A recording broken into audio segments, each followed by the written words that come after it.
कहानी की शुरुआत में दो कॉलेज स्टूडेंट्स रिच और हेली रॉक क्लाइंब कर रहे होते हैं। रिच जल्दी जल्दी ऊपर चढ़ जाता है और जब हेली ऊपर चढ़ रही होती है तब उसके चेहरे पर खून की बूंदें गिरती हैं। वो समझ जाती है कि ऊपर कुछ ना कुछ तो गड़बड़ है। तभी कोई ऊपर से रिच को नीचे फेंक देता है और हेली की रस्सी ऊपर खींचने लगता है, पर वो अपनी रस्सी काट देती है जिससे वो नीचे गिर जाती है और देखती है कि रिच मारा गया है। वो जल्दी से अपनी गाड़ी की तरफ भागती है पर किसी चीज से टकराकर वो गिर जाती है और तभी कोई उसे खींच लेता है। इसके बाद हमें पता चलता है कि इस तरह की कई वारदातें हो चुकी हैं। 3 दिन के बाद हमें क्रिस नाम का एक मेडिकल स्टूडेंट दिखाया जाता है जो अपने इंटरव्यू के लिए जा रहा होता है, पर सड़क पर बहुत जाम लगा होता है, इसलिए वो दूसरे रास्ते से जाने का फैसला करता है। रास्ते में उसे एक गैस स्टेशन दिखता है जहाँ पर एक आदमी बैठा होता है। क्रिस उससे रास्ता पूछता है पर वो उसे रास्ता नहीं बताता। गैस स्टेशन पर उसे एक मैप दिखता है जिससे वो शहर जाने के दूसरे रास्ते को ढूंढ लेता है, पर ये कच्चा रास्ता है लेकिन उसे किसी भी कीमत पर अपने इंटरव्यू के लिए पहुंचना है, इसलिए क्रिस इस रास्ते की तरफ अपनी गाड़ी बढ़ा लेता है। जब वो थोड़ा सा आगे जाता है तो वहाँ पर उसे 2 रास्ते दिखाई देते हैं। इनमें से एक शॉर्टकट रास्ता है लेकिन ये बहुत ही घने जंगल का है। इस रास्ते की तरफ निकल पड़ता है।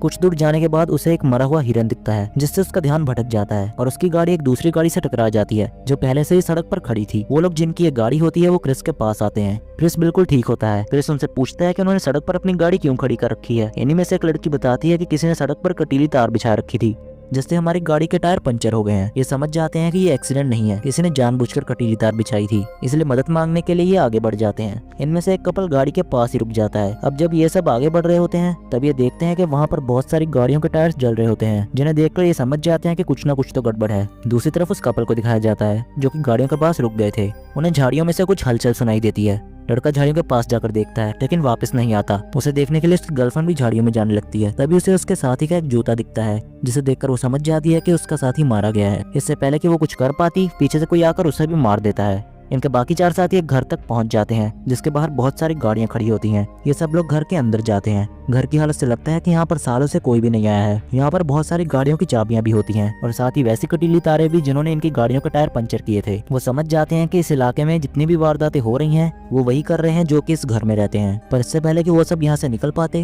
ये खिड़की से देखते हैं कि बाहर एक ट्रक आ रहा है जिसे देखकर ये सब लोग डर जाते हैं और घर के पिछले दरवाजे से बाहर भागने की कोशिश करते हैं, पर दरवाजा बाहर से बंद होता है, इसलिए इन्हें घर के अंदर ही छुपना पड़ता है। और अब घर के अंदर 3 आदमखोर आते हैं जो इंसानों को मारकर खाते हैं। घर के अंदर ही छुप जाते हैं और जब आदमखोर खाना खाकर सो जाते हैं तो ये सब यहाँ से निकल जाते हैं, पर तभी एक आदमखोर इन्हें देख लेता है। ये सब भाग जाते हैं और तीनों आदमखोर इन्हें ढूंढने के लिए अपनी गाड़ी से निकल पड़ते हैं। क्रिस प्लान बनाता है कि वो उनकी गाड़ी को लेकर यहाँ से निकल जाएंगे, इसलिए क्रिस उनका ध्यान भटकाने के लिए चिल्लाता हुआ झाड़ियों की तरफ भागता है, पर इससे पहले कि वो झाड़ियों में जा पाता इन्हीं में से एक आदमखोर उसे गोली मार देता है।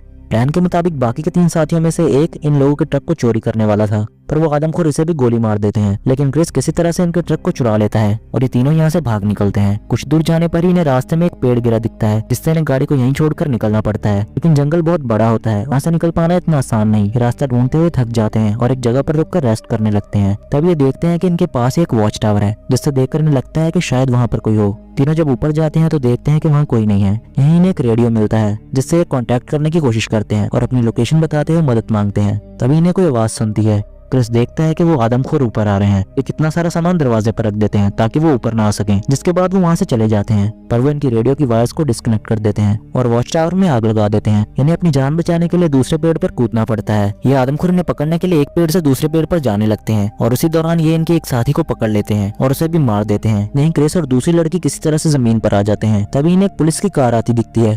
उस कार से एक ऑफिसर उतरता है जिससे क्रिस मदद मांगने जाता है, लेकिन ये आदमखोर उसे भी मार देते हैं और तभी वहीं पर एक आदमखोर आता है, इसलिए क्रिस जल्दी से कार के नीचे छुप जाता है। उसे पता था कि क्रिस यहीं गई था।